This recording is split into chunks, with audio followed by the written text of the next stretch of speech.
Yes, hello friends.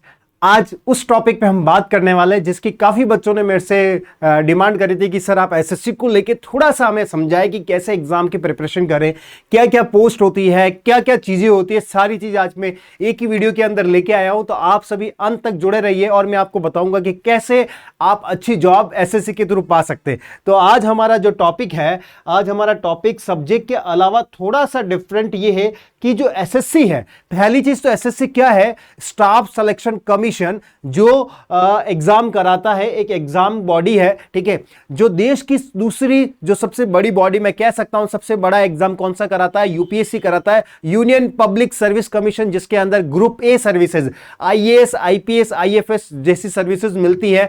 उसके बाद अगर कोई बड़ी सर्विसेज एग्जाम देते कराता है वो है एसएससी, ठीक है, स्टाफ सिलेक्शन कमीशन। याद रखिएगा full form, staff selection commission. ये एक ऐसा बोर्ड है जो भारत सरकार का उपक्रम है, जो सीजीएल, ठीक है, कंबाइंड ग्रेजुएशन लेवल का जो एग्जाम कराता है। 2024 की वैकेंसी आ चुकी है, आप सब लोगों ने आई होप की फॉर्म भर भी दिया है। अब हम बात करेंगे कि उसमें क्या क्वालिफिकेशन थी। आप लोगों को बता दूं इसकी क्वालिफिकेशन के बारे में, ग्रेजुएशन होती है, एग्जाम क्या क्या आएगा, सैलरी कितनी होती है, जॉब कैसी होती है, उसके बारे में हम चर्चा करेंगे। पर इसके साथ सिलेबस क्या है, यह इंपॉर्टेंट बात है जो हम देखेंगे।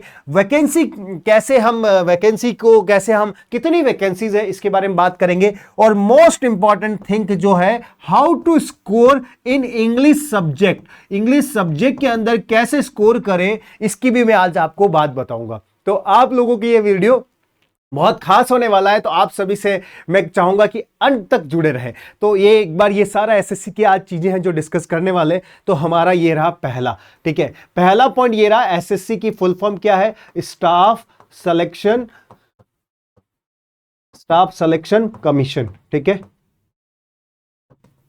ठीक है, स्टाफ सिलेक्शन कमीशन, जिसमें 3 तरह के एग्जाम कराता है, सीजीएल, सीपीओ, ठीक है। एक जो पहला एग्जाम है वो ग्रेजुएशन बेस, कोई भी, जैसे बीटेक क्या है, बीएससी क्या है, बीसीए क्या है, बीए क्या है, बीकॉम क्या है, या कोई भी बैचलर डिग्री होनी चाहिए, ग्रेजुएशन होनी चाहिए, ठीक है, वो इन 2 एग्जाम को दे सकता है, सीजीएल और सीपीओ, ठीक है। जो सबसे बड़ा एग्जाम होता है एसएससी का वो सीजीएल ही होता है, जिसका आपने अभी फॉर्म भरा है, कंबाइंड ग्रेजुएशन लेवल, जो 2024 की वैकेंसी निकल चुकी है ग्रेजुएशन बेस पे। और इसके अलावा आप एक और देते हैं सीपीओ, ठीक है, सेंट्रल पुलिस ऑर्गेनाइजेशन, जिसमें आप पुलिसिंग सर्विसेज में जा सकते हैं, जैसे बीएसएफ में, सीआईएसएफ में, सीएपीएफ में, सीआरपीएफ में, जो 2 स्टार लोग लगते हैं, 2 स्टार जॉब जो होती है, सब इंस्पेक्टर पोस्ट होती है, ठीक है, वो सीपीओ के थ्रू लगते हैं, आप लोग ध्यान दीजिएगा। फिर जो 10वीं नहीं 12वीं पास, जो 12वीं पास होता है वो क्लरिकल पोस्ट के लिए सीएचएसएल एग्जाम निकलता है, इसको 10+2 भी बोल सकते हैं या 12वीं पास एग्जाम भी बोल सकते हैं, ठीक है। Combined higher secondary level, combined higher secondary level मतलब 12वीं पास बच्चों के लिए ये फ्रूटफुल है।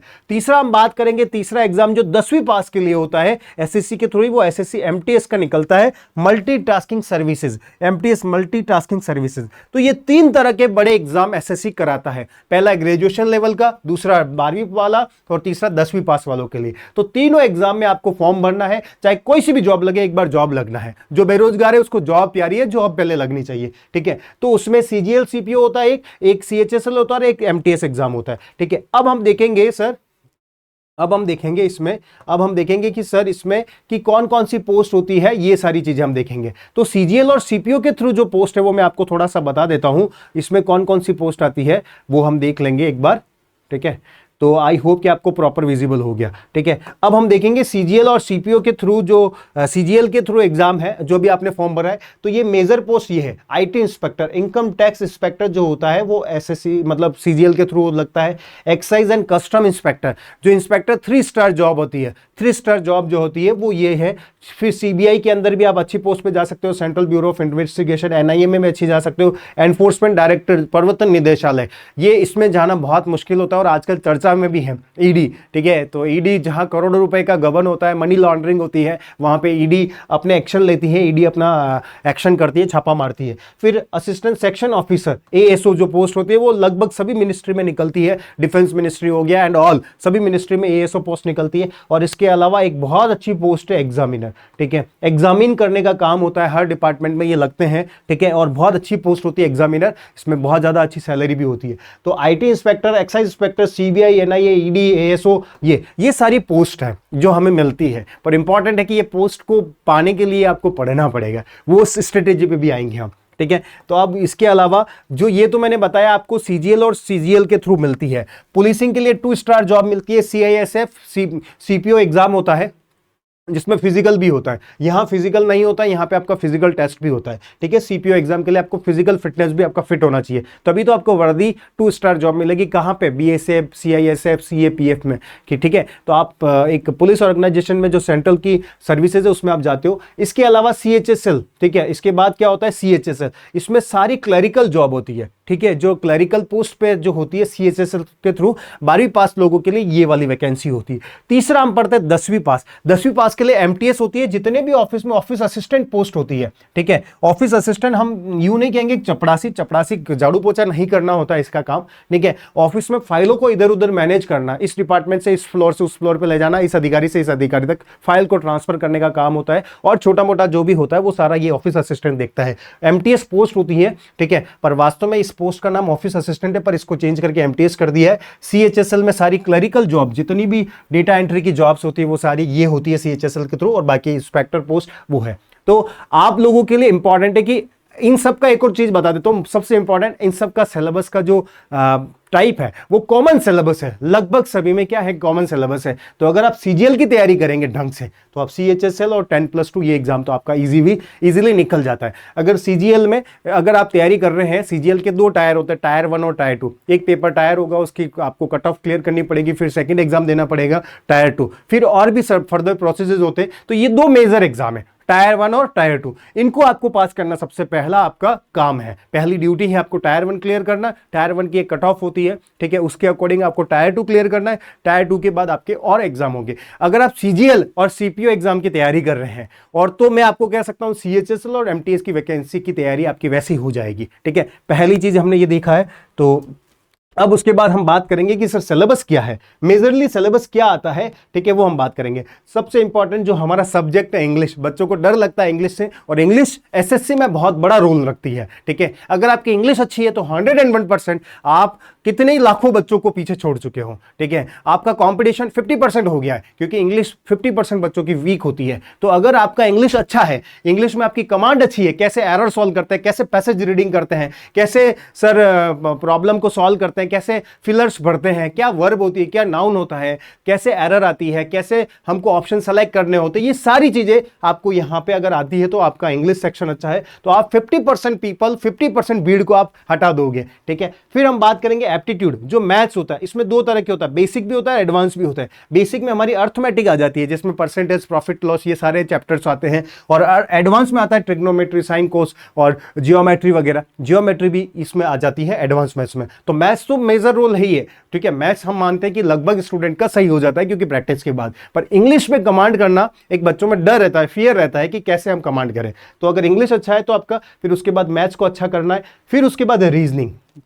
ये वाला जो टॉपिक है रीजनिंग, ये बहुत इजी रीजनिंग आती है एसएससी की रीजनिंग। लगभग अगर 25 क्वेश्चन आ रहे हैं तो हर स्टूडेंट 20 से 22 क्वेश्चन कर लेता है।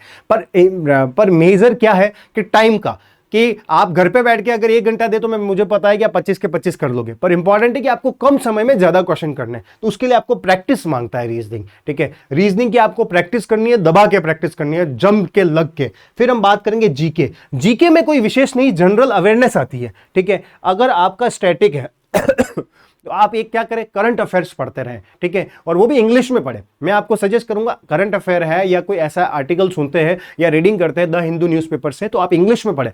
इससे आपका जीके तो कवर हो गई और साथ में इंग्लिश भी इंप्रूव होती जाएगी। तो ये 2 चीजें ध्यान रखनी है आपको एसएससी की, अगर आप तैयारी कर रहे हैं और एसएससी में अगर आप जाना चाहते हैं, ठीक है। और वो भी मैं बात बता देता हूँ, 1.5 साल आपको लगना पड़ेगा, 1 से 1.5 से 2 साल आपको लगना पड़ेगा, तो आपका एग्जाम निकलेगा। लोग कहते हैं 6 महीने में निकल जाएगा, मैं कहता हूँ 6 महीने में नहीं निकलेगा। आपको 1.5 साल तक आपको पेशेंसली पढ़ना पड़ेगा, तब आपको श्योरिटी आएगी, ठीक है। 6 महीने में जो ब्रिलियंट स्टूडेंट होते हैं वो निकल जाते हैं। मैं आपको एवरेज स्टूडेंट मान के चल रहा हूं कि आप एवरेज स्टूडेंट है, जिनका आईक्यू लेवल भी स्लो है और धीरे धीरे समझ पाते हैं, तो उनको 1.5 साल लगता है, ठीक है। तो जीके जो जनरल अवेयरनेस है, ये इंग्लिश में आप पढ़ना स्टार्ट करें, नहीं समझ आ रहा है तो भी कोशिश करें, ठीक है। फिर आपकी इंग्लिश इसके साथ साथ इंप्रूव हो जाएगी। जितनी ज्यादा रीडिंग करेंगे उतनी ज्यादा इंग्लिश कवर होगी, ये आपको ध्यान रखना है। उसके बाद मैथ्स आपको अच्छा करनी है, रीजनिंग की प्रैक्टिस ज्यादा करनी है। रीजनिंग की प्रैक्टिस, और रीजनिंग में आपको कोशिश करना है 100% स्कोर करना है। अगर 25 क्वेश्चन सही है तो 25 के 25 सही करने हैं, 24 क्वेश्चन भी नहीं करने, 25 के पूरे 25 ट्राई करो, ठीक है, क्योंकि यहाँ इजी आती है। मैथ्स है, मैथ्स भी अच्छा आता है, मैथ्स इतना नहीं कि टफ भी नहीं आता, इजी भी नहीं आता, एवरेज मैथ्स आती है। कुछ क्वेश्चन जो होते हैं बहुत ज्यादा टिपिकल होते हैं, उनको छोड़ना होता है, ठीक है, वो एसएससी में आते हैं इसलिए कि उनको छोड़ना होता है, ठीक है, बट रीजनिंग में ऐसा नहीं होता है। मैथ्स में तो मैथ्स में अगर रीजनिंग में अगर 25 मैथ्स में 25 क्वेश्चन आ रहे हैं तो आपको 21 20 20 21 22 23 क्वेश्चन करने होते हैं, 2-3 छोड़ने होते हैं, वो टाइम कंज्यूमिंग होते हैं, उनको आपको उलझाने के लिए दिया जाता है। तो ये बच्चा अगर सीख जाता है कि कैसे एलिमिनेट करे, वो सारी चीजें मैं डे बाय डे बताऊंगा आपको कैसे सब चीजें करनी है, और हम विश्वास के साथ कह सकते हैं कि आपको एसएसएम सिलेक्शन भी दिलाएंगे। तो ये सारी चीजें, ये जो जनरल सिलेबस है, इंग्लिश आती है, मैथ्स आती है, रीजनिंग आती है, और जीके, जीके में एक स्टैटिक जीके नहीं कह सकते, करंट जो जनरल अवेयरनेस है उससे बेस्ड आता है, बायो भी आ जाती है, साइंस भी आती है, सारा मिक्सिंग है। तो इसमें हम कह सकते हैं ज़्यादा स्कोर नहीं होता है, क्योंकि इंटरनेशनल भी डाल देते हैं, वर्ल्ड का लेवल का भी डाल देते हैं, कुछ भी आ सकता है, ठीक है। तो ये सारी चीज़ें हैं, ये इसका सिलेबस हो गया है। उसके बाद हम बात करेंगे कि ऑल द बेस्ट तो आपको है। ये 2 टायर जो सीजीएल का एग्जाम है वो 2 टायर में होगा, आपको बता दें, टायर 1 और टायर 2 आपको पहले ही मैंने बता दिया है, ठीक है। और इसके बाद मैं आपको बता देता हूं कि आप सभी को बहुत बहुत शुभकामनाएं, वेरी बेस्ट। और टारगेट हमारा सीजीएल है। और अब जो हमारा इंग्लिश की हम जो बात कर रहे हैं, इंग्लिश में सर कैसे स्कोर करना है, तो मैं आप लोगों को कहूंगा कि मेरे चैनल पे जो मैंने प्रीवियस ईयर के क्वेश्चन डाले, आपको वो नहीं देखना है कि कौन से एग्जाम में आए हुए, जो मोस्ट इंपॉर्टेंट, जो मैंने मैराथन क्लास डाल रखी, जो प्रीवियस ईयर के डाल रखे, जो मैंने टॉपिक्स डाले, इन सारे वीडियोस को आप एक बार ढंग से देख के नोट्स बना लो, ठीक है, वोकैबुलरी के नोट्स बना लो, इन सब के नोट्स बना लो। और मैं आपको विश्वास के साथ कह रहा हूं कि आपका 101% अच्छा स्कोर होगा इंग्लिश में। और इंग्लिश में अच्छा स्कोर होने से ये कह सकता हूं कि आप 50% क्या 70% भीड़ को पीछे छोड़ देंगे, ठीक है, क्योंकि जो इंग्लिश है वो बहुत कम लोग अच्छे से कर पाते हैं, ठीक है। इंग्लिश में स्कोर बहुत कम लोग ही स्टूडेंट ही होते हैं जो अच्छा स्कोर कर पाते हैं। तो आप लोगों का अगर इंग्लिश अच्छा है तो मैं विश्वास के साथ कह सकता हूं कि आपका अच्छा स्कोर होगा। और शुभकामनाएं तो आपको है ही, all the very best for your exam. SSC target तो हमारा है ही है, ठीक है। तो यही सारी चीजें मैं आपको बताना चाह रहा था। और इंग्लिश के लिए मैं आपको यही कहूंगा कि आप ज्यादा से ज्यादा मेरे वीडियोस उनको देखो, और सब्सक्राइब करना ही है आपको, और शेयर भी करना ही उन लोगों के साथ जो वास्तव में एसएससी के सीरियस डेडिकेटेड स्टूडेंट हैं। तो आई होप कि ये सारी चीजें आपको अच्छी लगी। और मैं रूट वर्ड बेस्ड वोकैबुलरी डाल रहा हूँ, मोस्ट कंफ्यूजिंग वर्ड्स थे वो भी मैं डाल रहा हूँ। तो वोकैबुलरी को लेके भी मैंने बहुत सारे अप्रोचेस यहाँ डाल रखे हैं वीडियोस, आप उनको जरूर देखिए। तो मैं आपको कह रहा हूँ 101% आपको एसएससी में फायदा होगा। एक मोस्ट इंपॉर्टेंट बात, अगर आप सीजीएल की तैयारी करते हैं तो मैं आपको कह सकता हूं कि स्टेट गवर्नमेंट के एग्जाम आपको निकालने के लिए मतलब आपके बाएं हाथ का खेल हो जाएगा। कि बाएं हाथ का खेल मतलब ये कि आपके लिए बहुत इजी हो जाएगा। It's like a cake walk. Cake walk meaning हो जाएगा कि ये बहुत इजी टास्क हो जाएगा, ठीक है। तो आपको ध्यान रखना है कि अगर सीजीएल की आपने अगर ढंग से मेहनत कर ली, एक बार अगर मेहनत कर ली, तो मैं आपको बोल सकता हूं कि आपका सारे एग्जाम में पास होने की जो प्रोबेबिलिटी है वो बहुत ज्यादा हो जाएगी। Once again thank you so much, wish you all the best. इसी के साथ आप जुड़े रहें, देखते रहें। Thank you.